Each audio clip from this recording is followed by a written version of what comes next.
Everyone, आज की video में हम शुरुआत करने जा रहे हैं फिस्कल पॉलिसी के साथ। कल हमने कुछ इम्पोर्टेंट टॉपिक्स देख लिए थे, जैसे कि factors of Indian economy, national income, HDI और बेसिक्स देखे थे हमने। आज हम देखेंगे इन्फ्लेशन, भी हम देख चुके थे। कॉस्ट पुश और डिमांड पुल इन्फ्लेशन हमने दोनों देख लिए थे। अब हम देखेंगे फिस्कल पॉलिसी के बारे में। This includes the measure taken by the government to control the inflation. तो फिस्कल पॉलिसी में वो मेजर्स, वो नॉर्म्स आते हैं जो गवर्नमेंट लेती है इन्फ्लेशन को कंट्रोल करने के लिए। It mostly includes changes in different direct and indirect taxes along with the policy guidelines. इसमें जनरली हमारे जो डायरेक्ट और इनडायरेक्ट टैक्सेस में जो कुछ चेंजेस होते हैं along with certain टर्म्स यानी पॉलिसीज एंड रूल्स, वो सारे इसमें इंक्लूडेड है फिस्कल पॉलिसी में। गवर्नमेंट अनाउंस करती है टैक्स रिजीम बजट के दौरान।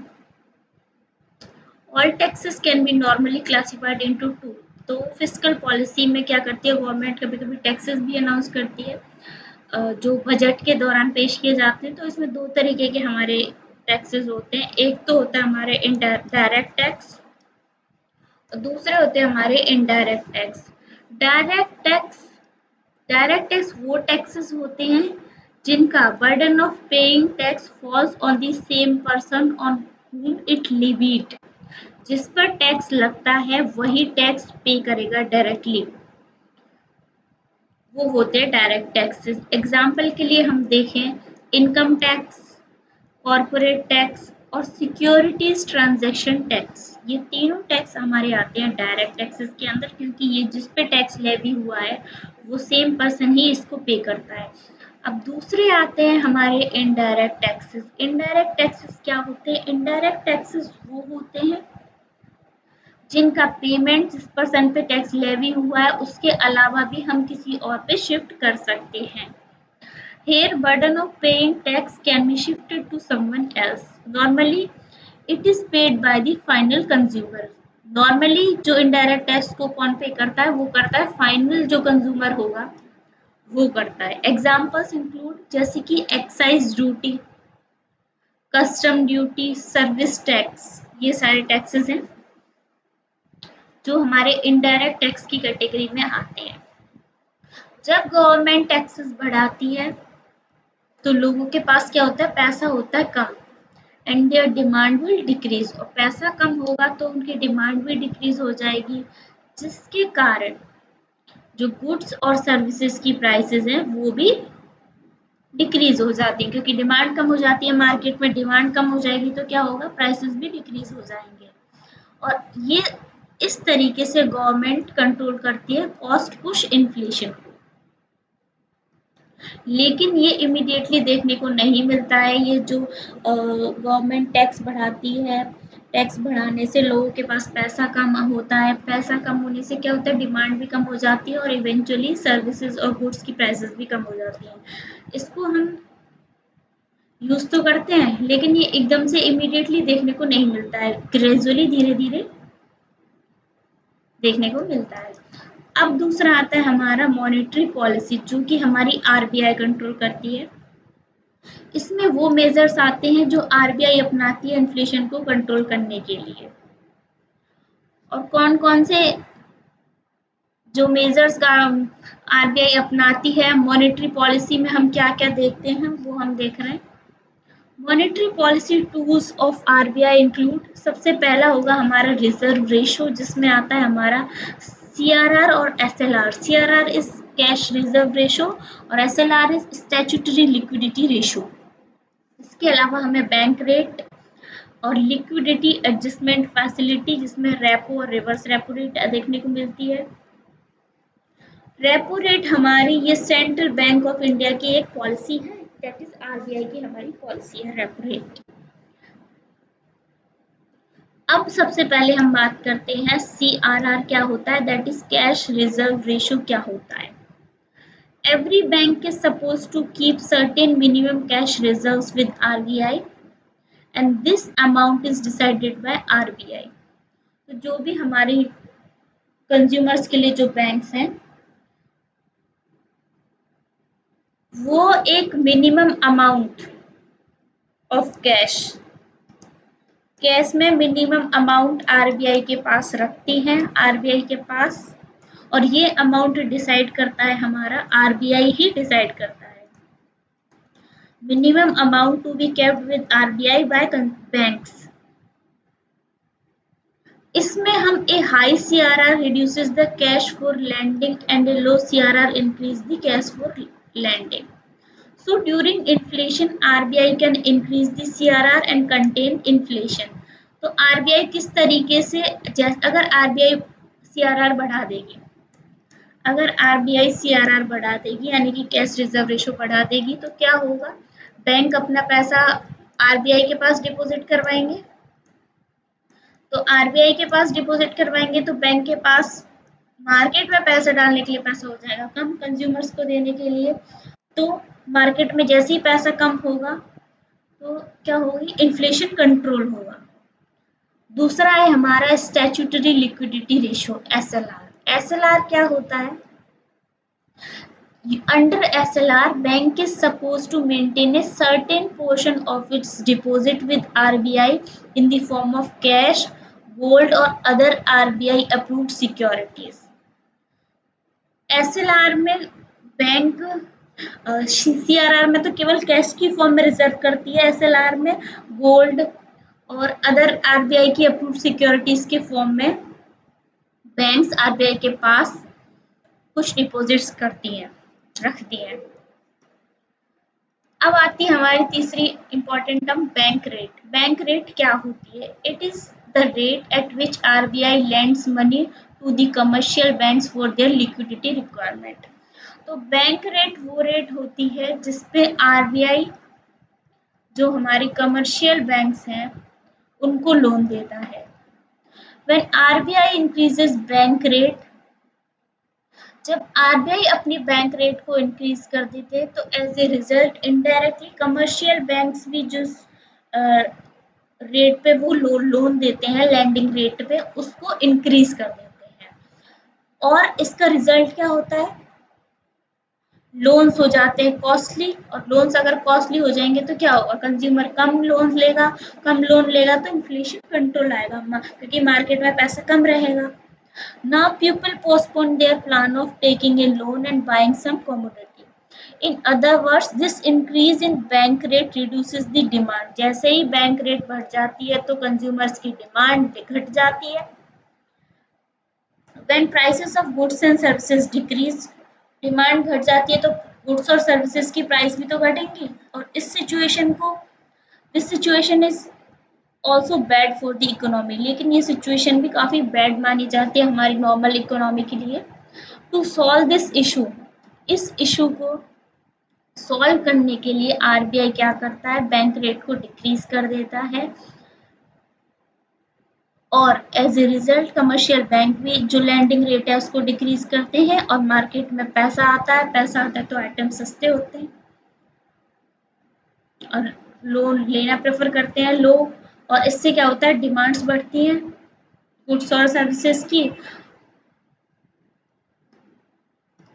तो ये हमने देखा कि किस तरीके से बैंक रेट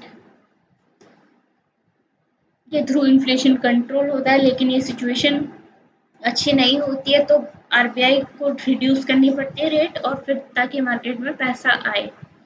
अब हम बात करेंगे रेपो रेट और रिवर्स रेपो रेट की, ये फोर्थ है। Repo is a swap deal involving the immediate sale of securities and simultaneous purchase of the same at a future date.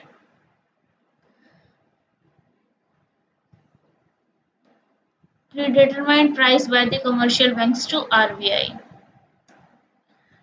Repo एक स्वैप डील होती है जिसमें क्या रहता है, क्या इन्वॉल्वमेंट क्या रहता है, immediate sale of securities, securities का इमीडिएट सेल और simultaneous purchase of the same at a future date. जैसे कि आज कुछ सिक्योरिटीज सेल करें और उनका साथ के साथ एक फ्यूचर डेट पे परचेज भी, साइमल्टेनियस परचेज भी हमें देखने को मिलेगा। किस रेट पे? एक प्री डिटरमाइंड रेट पे by the commercial banks to RBI. किसको? आरबीआई को। और रिवर्स रेट इसके जस्ट अपोजिट होता है। अब हम देखते हैं बैंकिंग सिस्टम इन इंडिया। तो रेपो रेट में क्या होता है कि जो हमारी सिक्योरिटीज हैं उनका इमीडिएट सेलिंग इन्वॉल्व रहता है, और इमीडिएट सेलिंग के साथ साथ उनका इमीडिएट साइमल्टेनियसली परचेज भी रहता है एक फ्यूचर डेट पे, जिसकी प्राइस को डिटरमाइन करता है कमर्शियल बैंक। किसके लिए? आरबीआई के लिए। Banking system in India. Pre independence India में किस तरीके का बैंकिंग सिस्टम फॉलो होता था और अब कौन सा सिस्टम फॉलो हो रहा है वो हम देखेंगे। To cater the credit needs of traders, British first set up 3 presidency banks in India. जो उस टाइम के जो ट्रेडर्स थे, तो सबसे पहले क्या हुआ था, ब्रिटिशर्स ने 3 प्रेसिडेंसी बैंक खोली इंडिया में। सबसे पहली थी हमारी बंगाल प्रेसिडेंसी बैंक इन 1806। उसके बाद हमें देखने को मिली बॉम्बे प्रेसिडेंसी बैंक 1840 में। देन हमें देखने को मिली मद्रास प्रेसिडेंसी बैंक इन 1842 में। तो हमने 3 बैंक देखी जो ब्रिटिशर्स ने सेटअप करी थी। बंगाल में सबसे पहले सेटअप हुई थी 1806 में। उसके बाद हमने देखी थी बॉम्बे में। बॉम्बे में हमने 1840 में सेटअप हुई थी, वो बैंक देखी। उसके बाद हमने देखा था मद्रास में। मद्रास में हमने देखा था 1842 में बैंक सेटअप हुई। तो ये 3 ब्रिटिशर्स ने बैंक सेटअप करी, presidency bank. These were the first bank to be established in India. Later in 1861, these 3 banks got the right to print currency. और 1861 में यानी कि 1861 में इन बैंक्स को करेंसी प्रिंट करने का राइट मिल गया। इसके बाद हमारी इलाहाबाद बैंक बनती है जो कि 1865 में एस्टेब्लिश होती है, और ये पहली बैंक बनी whose board of directors were Indian, जिसके बोर्ड ऑफ डायरेक्टर्स कौन थे? इंडियंस। कौन सी बैंक के थे? सबसे पहले इलाहाबाद बैंक के थे, जो कि हमारी बनी 1865 में। अब हम देखते हैं 1921 में ये तीनों प्रेसिडेंसी, बंगाल, बॉम्बे और मद्रास, तीनों जो हमारी प्रेसिडेंसी बैंक्स थी उनको मर्ज करके एक बैंक बनाई गई जिसका नाम दिया गया इंपीरियल बैंक ऑफ इंडिया, जिसको लेटर और अभी जाना जाता है स्टेट बैंक ऑफ इंडिया के नाम से, जो कि 1955 में फॉर्म हुई। In the aftermath of 1929's Great Depression, British decided to regulate all the banks present in India. As a first step, they came up with RBI Act of 1934. तो जैसे ही 1929 के बाद हमने काफ़ी ग्रेट डिप्रेशन देखा, उसके बाद ब्रिटिशर्स ने क्या करा, ब्रिटिशर्स ने डिसाइड किया कि जो बैंकिंग सिस्टम है, जो पॉलिसीज़ हैं, उनको रेगुलेट करने के लिए एक एक्ट लेकर आए जिसको कहा गया आरबीआई एक्ट ऑफ 1934। तो ये हमने देखा प्री इंडिपेंडेंस इंडिया में किस तरीके के banking system. 3 presidency bank, Allahabad bank में पहले बोर्ड ऑफ डायरेक्टर्स इंडियंस थे, 1865 में बना। 1921 में ये तीनों बैंक्स मर्ज करके इंपीरियल बैंक ऑफ इंडिया बनाया गया, जिसको आगे चल के 1955 में एसबीआई का नाम दिया गया। ग्रेट डिप्रेशन 1929 के बाद देखने को मिला, जिससे हमें फॉर्म हुआ आरबीआई एक्ट 1934। अब हम देखेंगे पोस्ट इंडिपेंडेंस इंडिया, यानी कि इंडिपेंडेंस के बाद क्या क्या बैंकिंग सिस्टम रहा हमारे इंडिया में, वो हम देखते हैं। Keeping consistent economic growth in mind, independent India started its 5-year plans. क्योंकि हमें कंसिस्टेंटली ग्रो करना था, तो कुछ हमारे पॉलिसीज थी, उस ग्रोथ को जो हमें करनी है उस चीज़ को माइंड में रखते हुए इंडिपेंडेंट इंडिया में सबसे पहले इंट्रोडक्शन होता है इकोनॉमिक ग्रोथ के लिए 5-year प्लान्स का। But because of the nexus between the banks and the business houses, bank did not provide credits to different programs. क्योंकि बैंक्स और कुछ बिजनेस हाउसेस के बीच में नेक्सस था, तो बैंक डिफरेंट प्रोग्राम्स के लिए क्रेडिट्स नहीं प्रोवाइड कर रही थी, जिससे एक नेगेटिव इम्पैक्ट हमें देखने को मिला इंडियन इकोनॉमी के ऊपर। इस सिचुएशन को देखते हुए गवर्नमेंट ने डिसाइड किया कि बैंक्स का नेशनलाइजेशन किया जाएगा। जो सबसे पहले नेशनलाइजेशन देखने को मिला 1969 में, फिर हमने देखा 1980 में। In the first round of nationalisation 1969 में जो पहला नेशनलाइजेशन हमें देखने को मिला, उसमें क्या होता है कि 14 बैंक्स वर नेशनलाइज्ड, और दूसरे राउंड में 1980 में जो हुआ उसमें हमारी 6 बैंक्स को नेशनलाइज किया गया। अब ये जो 14 बैंक्स और जो 6 बैंक्स यानी कि टोटल 20 बैंक्स हो गई, ये डायरेक्टली हमारे गवर्नमेंट के कंट्रोल के अंडर थी अब। और अब इन्होंने लोन देना शुरू किया, जैसे कि हमारे priority sector like agriculture, weaker sections of the society. और गवर्नमेंट ने इसके साथ साथ काफ़ी सारी स्कीम्स भी लॉन्च करी जो फैसिलिटेट कर रही थी फाइनेंशियल इंक्लूजन। फिर हम देखते हैं cooperative banks. Cooperative banks I सामने, जैसे कि आरआरबीज का इंट्रोडक्शन हमें देखने को मिला। आरआरबीज रीजनल रूरल बैंक्स का एस्टेब्लिशमेंट, नाबार्ड का एस्टेब्लिशमेंट देखने को मिला। ये स्टेप्स कुछ लिए गए, लेकिन लेट 1980s तक बहुत सारी प्रॉब्लम्स बैंक के वर्किंग कल्चर में हमें देखने को मिली, और इसको सॉल्व करने के लिए गवर्नमेंट ने अपॉइंट की Narasimhan committee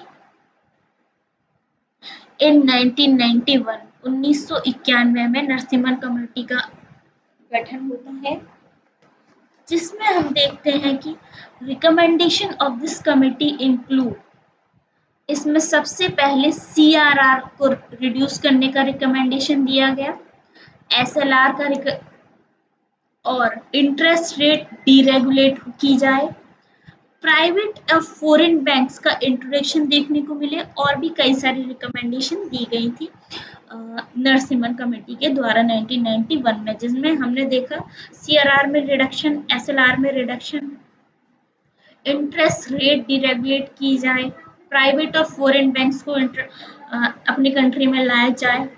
almost all the recommendation of this committee were implemented. ये जो रिकमेंडेशन दी गई नरसिम्हन कमेटी के द्वारा, उनको मोस्ट ऑफ देम को इम्प्लीमेंट किया गया, और हमने देखा एक rejuvenated Indian banking system. As a result हमें देखने को मिला rejuvenated Indian banking system. New bank licences were given in 3 rounds. नए बैंक के लाइसेंसेस हमें 3 राउंड्स में दिए गए, पहले 1993, देन 2001, और एक हमें देखने को मिला 2013।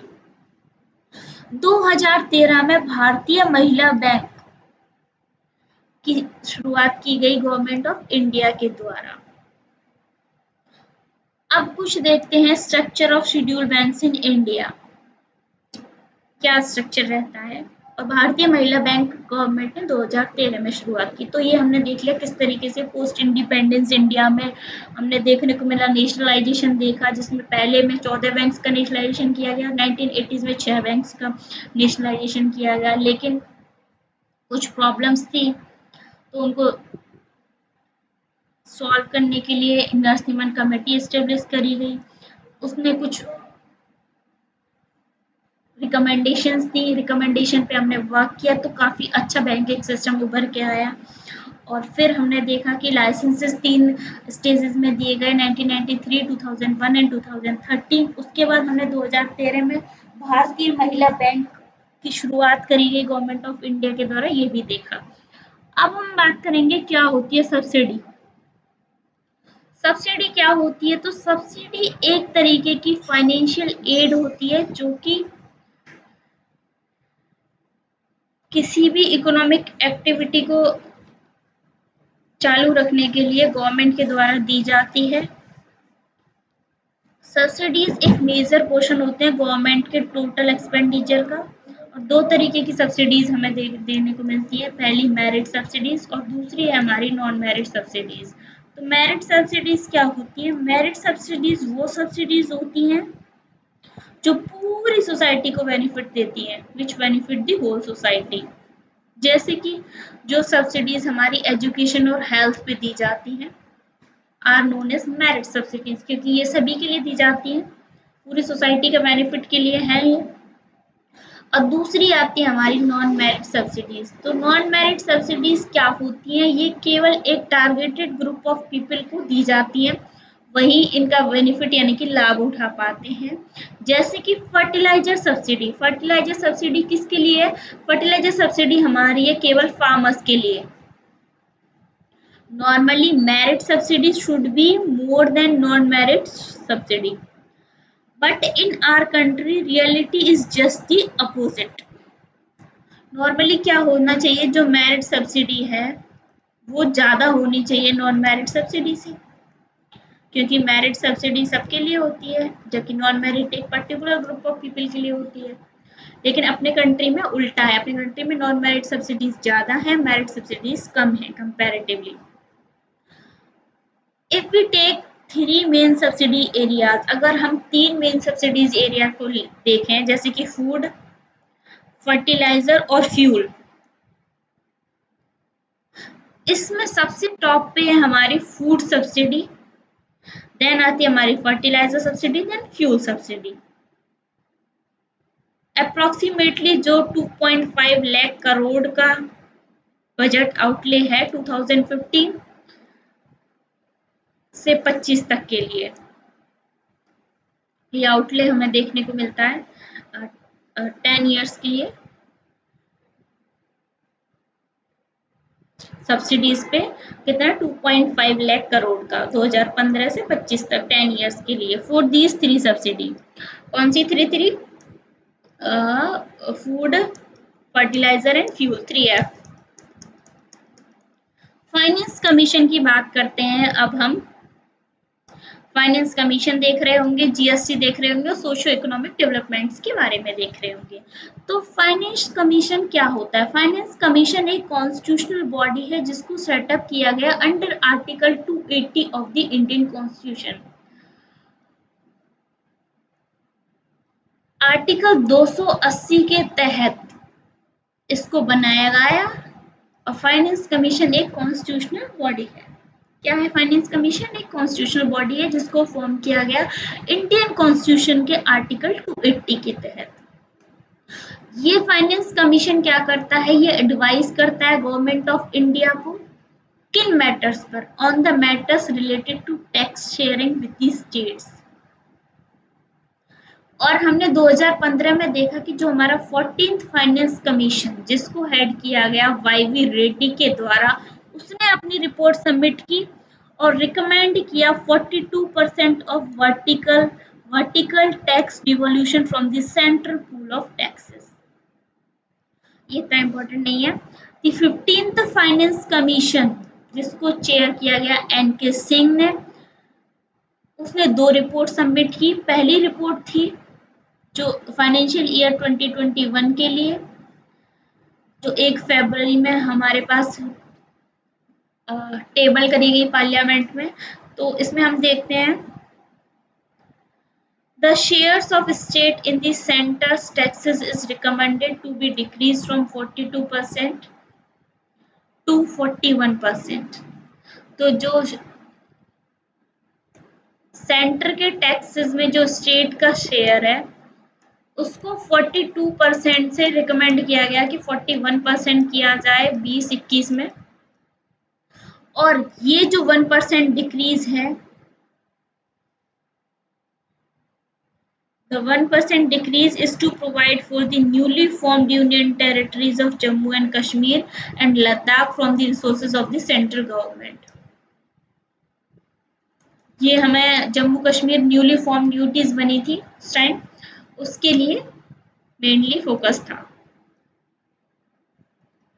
अब हम बात करते हैं एक नए टैक्स के इंट्रोडक्शन की, जो आपने सभी सुनते हैं जीएसटी। क्या होता है जीएसटी? तो जीएसटी एक गुड्स एंड सर्विसेज टैक्स है एक इनडायरेक्ट टैक्स है जिसने कई सारे इनडायरेक्ट टैक्सेस को रिप्लेस किया इंडिया में। GST, that is Goods and Services Tax Act, was passed in the Parliament on 29th March 2017। GST act पास हुआ इंडियन पार्लियामेंट में 29 मार्च 2017 में और इसको लागू कर दिया गया था 1 जुलाई 2017 में ही। GST लॉ एक comprehensive multi state destination based tax है जो कि एवरी वैल्यू एडिशन पे लगाया जाता है। इसके 3 एप्लीकेबल सिस्टम्स हैं, एक तो सेंट्रल जीएसटी CGST, एक स्टेट जीएसटी और एक IGST। अब हम बात करेंगे सोशल और इकोनॉमिक डेवलपमेंट की। ये हमने बेसिक कुछ इम्पोर्टेंट टॉपिक्स कवर कर लिए हैं, कुछ इम्पोर्टेंट टर्म्स कवर कर लिए हैं इकोनॉमिक्स के। अब हम देख रहे होंगे सोशल और इकोनॉमिक डेवलपमेंट के बारे में। We will discuss some of the socio-economic problems faced by India, including poverty, unemployment, illiteracy, and poor health care। हम क्या क्या देख रहे होंगे, कुछ प्रॉब्लम्स क्या क्या फेस हैं, सोशियो इकोनॉमिक क्या प्रॉब्लम्स हो सकती हैं, जैसे कि पावर्टी, अनएम्प्लॉयमेंट, इलिटरेसी और poor health care. Sorry. Poverty. India has the largest single concentration of the poor in the world. Every fourth person in India is poor. Bharat की बहुत ही लार्जेस्ट कंसंट्रेशन है पुअर्स की और ऑलमोस्ट हर चौथा व्यक्ति भारत में क्या है, गरीब है, पुअर है। Directly and indirectly many issues are related to poverty. बहुत सारे इश्यूज पॉवर्टी से ही रिलेटेड है, चाहे वो डायरेक्टली रिलेटेड हो चाहे वो इनडायरेक्टली। जैसे कि हम देखें lack of regular jobs at a minimum decent level, regular jobs की कमी देखें, चाहे हम देखें अनएम्प्लॉयमेंट, चाहे हम देखें हंगर, लैक ऑफ शेल्टर देखें, इलिटरेसी देखें या फिर पुअर हेल्थ और मेल न्यूट्रिशन देखें। ये सब किसके कारण है, पॉवर्टी के कारण ही तो है, डायरेक्टली और इनडायरेक्टली डिपेंडेंट है। और देख लेते हैं लैक ऑफ क्लीन वाटर और सैनिटेशन फैसिलिटी। जो पॉपुलेशन, अब हम कैसे डिटरमाइन करते हैं अंडर पॉवर्टी की कितने लोग गरीब हैं, ये हमारी एक बेसिस है, हमारा पॉवर्टी लाइन, उसके बेस पे कैलकुलेट की जाती है। और ये पॉवर्टी लाइन हम दो तरीके से कैलकुलेट करते हैं, एक तो है हमारा इनकम मेथड और दूसरा है हमारा कंजप्शन मेथड। अब बात करते हैं पहले poverty line based on the income level. Income level पे कैसे हम डिफाइन करेंगे, a person is considered poor, एक पर्सन को तब पुअर कंसिडर किया जाएगा अगर उसकी इनकम, हिज और हर income falls below a given minimum level necessary to fulfill basic needs। तो एक व्यक्ति को गरीब तब कहा जाएगा जब उसकी इनकम एक जो मिनिमम लेवल डिसाइड किया गया है गवर्नमेंट के द्वारा उसके नीचे यानी कि उसके अंडर फॉल करेगी। अब सवाल ये आता है कि what is necessary to satisfy the basic needs. ये अलग अलग कंट्रीज के लिए अलग अलग टाइम्स में डिफरेंट है। देयरफॉर पॉवर्टी लाइन में very with time and place. तो पॉवर्टी लाइन हर कंट्री के लिए अलग हो सकती है, समय और प्लेस के साथ वेरी करती है क्योंकि सबके अलग अलग स्टैंडर्ड्स हैं डिफाइंड, क्योंकि क्या बेसिक नीड्स हैं। अब each country uses an imaginary line that is considered appropriate for its existing level of development.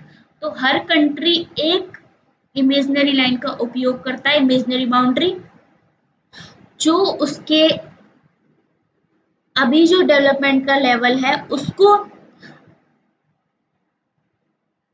उसके लिए एक तरीके से अप्रोप्रिएट है एंड ये एक्सेप्टेड है। मतलब पॉवर्टी लाइन हम डिसाइड करेंगे हर कंट्री के द्वारा, टाइम और प्लेस के साथ वेरी करेगी, क्या क्या बेसिक नीड्स हैं, तो वो जो हमारा करंट डेवलपमेंट है उसके अकॉर्डिंगली डिसाइड होती है। अब हम देखेंगे poverty line based on calorie requirement. Calorie requirement के बेस पे पॉवर्टी लाइन एक डिफाइन की गई है इंडिया में, वो देखते हैं। A person is considered poor, एक व्यक्ति को पुअर कहा जाएगा अगर उसका कंजप्शन, पर डे कंजप्शन एक सर्टेन मिनिमम लेवल से कम होगा तो। और इसका accepted average calorie requirement India में है 2400 कैलोरीज पर person per day in rural areas. गांव के इलाके में तो हमें 2400 कैलोरीज एक पर्सन को एक दिन में इनटेक होना चाहिए, अगर वो नहीं कर रहा है तो वो गरीब है। और बात करें हम अर्बन एरियाज की तो वो 2100 कैलोरीज पर person per day. The monetary expenditure per capita needed for buying these calories requirement in terms of food grains is calculated and poverty line is set। तो जो जितने पैसे की जितना मॉनेटरी एक्सपेंडिचर इतनी कैलोरीज को लेने के लिए रिक्वायरमेंट के लिए जो लगता है, चाहे हम फूड ग्रेन्स की फॉर्म में लें, उसको कैलकुलेट किया जाता है और पॉवर्टी लाइन करी जाती है सेट। अगर हम एग्जांपल ले लें 2000 ईयर टाइम का, तो पॉवर्टी लाइन एक पर्सन के लिए फिक्स थी, that is ₹328 per month for the rural areas और 454 for the urban areas. Quite low, 328 रुपए एक महीने के 2000 में ये सेट करी गई थी, और ये तो रूरल एरियाज की थी, और 454 लगभग 450 रुपए अर्बन एरियाज पर मंथ। तो अब हम बात करते हैं नेशनल सैंपल सर्वे ऑर्गेनाइजेशन की। क्या है एनएसएसओ? एनएसएसओ एक बॉडी है जो सैंपल सर्वेस कंडक्ट करता है नेशन वाइड और पॉवर्टी लाइन को पीरियोडिकली अपडेट करता रहता है। नॉर्मली ये अपडेट होती है हर 5 ईयर्स में। अब हम देखते हैं for making comparisons between developing countries. तो डेवलपिंग कंट्रीज के बीच में कंपैरिजन करने के लिए बहुत सारी इंटरनेशनल ऑर्गेनाइजेशन जैसे कि वर्ल्ड बैंक एक uniform standard of poverty line को फॉलो करती हैं। उनके लिए क्या पॉवर्टी लाइन है, उनका अलग है। उनका है $8 पर पर्सन पर डे। हमने 2000 के हिसाब से देखा था 328 rupees per month rural areas में, 454 अर्बन एरियाज में, कैलोरी इनटेक 2400 रूरल एरियाज में, 2100 अर्बन एरियाज में। और अगर हम बात करें वर्ल्ड बैंक के अनुसार तो एक पर्सन $1 डेवलपिंग कंट्रीज में कमाना चाहिए पर डे। अब देखते हैं कि क्या कारण है इतनी पॉवर्टी के, क्यों है इतनी पॉवर्टी।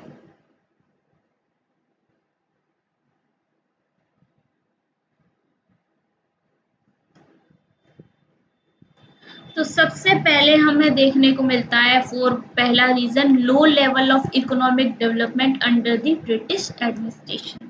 जब प्री इंडिपेंडेंस में हमने देखा कि उतना अपने कंट्री का इकोनॉमिक डेवलपमेंट नहीं था ब्रिटिश एडमिनिस्ट्रेशन के अंडर, क्योंकि ब्रिटिश पॉलिसीज के थ्रू हमारे जो ट्रेडिशनल हैंडीक्राफ्ट्स थे और जो इंडस्ट्रीज का उनको रूइन कर दिया गया, इंडस्ट्रीज का डेवलपमेंट को डिस्करेज किया गया। दूसरा कारण हम देखते हैं the failure at both the fronts. क्या तो कौन से दोनों फ्रंट्स पे फेल्योर हमने देखा? प्रमोशन ऑफ इकोनॉमिक ग्रोथ, एक तो ना तो हम अच्छे से इकोनॉमिक ग्रोथ का प्रमोशन हो पाया, ना हम पे पॉपुलेशन कंट्रोल हुई। Public and private sector industries could provide job only for some people, और जो हमारी पब्लिक और प्राइवेट सेक्टर इंडस्ट्रीज हैं वो केवल कुछ ही लोगों को जॉब प्रोवाइड करवा रही हैं। अब हम देखते हैं हाई इनकम इनइक्वालिटी भी है। हाई इनकम इनइक्वालिटी क्यों देखने को मिलती है? क्योंकि जो लैंड और रिसोर्सेज का बहुत ज़्यादा अनइक्वल डिस्ट्रीब्यूशन देखने को मिलता है अपनी कंट्री में। लेकिन हमने ग्रीन रिवॉल्यूशन भी देखा, लेकिन वो भी कुछ पार्ट्स ऑफ इंडिया में ही कन्फाइंड था, इवनली ये भी अनइवन ही था। मतलब इसमें भी हमें इनइक्वालिटी देखने को मिली, इक्वल डिस्ट्रीब्यूशन ग्रीन रिवॉल्यूशन में भी नहीं था। अब बात करते हैं स्मॉल फार्मर्स की। स्मॉल फार्मर्स को मनी की जरूरत पड़ती है, जैसे कि सीड्स खरीदने के लिए, फर्टिलाइजर्स खरीदने के लिए और पेस्टिसाइड्स खरीदने के लिए। क्योंकि स्मॉल फार्मर्स पुअर पीपल के लिए हार्डली कुछ सेविंग्स होती हैं, और सेविंग्स नहीं होती तो वो क्या करते हैं, बोरो कर लेते हैं, और unable to repay because of poverty they become the victims of indebtedness. अब क्योंकि पॉवर्टी के कारण वो जो बोरो किया उन्होंने पैसा फर्टिलाइजर, सीड्स और पेस्टिसाइड्स के लिए, अपनी क्रॉप्स के लिए, तो वो पैसा वो चुका नहीं पाते हैं, तो वो डेप में आ जाते हैं और बन जाते हैं इंडेप्टनेस के victim. So, the high level of indebtedness in both is both the cause and effect of the poverty. तो ये एक इंडेप्टनेस भी एक बहुत ही ज्यादा कारण भी है पावर्टी का, और इफेक्ट भी है। Anti poverty measures, the current anti poverty strategy of the government is based broadly on two planks. जो करंटली हमें पावर्टी मेजर्स हैं वो गवर्नमेंट ऑफ इंडिया के टू प्लैंक्स पे बेस्ड हैं। एक है प्रमोशन ऑफ इकोनॉमिक ग्रोथ और दूसरा है टारगेटेड एंटी पावर्टी प्रोग्राम। अब भाई साहब ये देखते हैं कि क्या होते हैं ये। सबसे पहले हम देखने को मिला है कि इकोनॉमिक ग्रोथ में क्या प्रमोशन है, पढ़ते हैं इसको। Economic growth widens opportunities and provides the resources needed to invest in human development.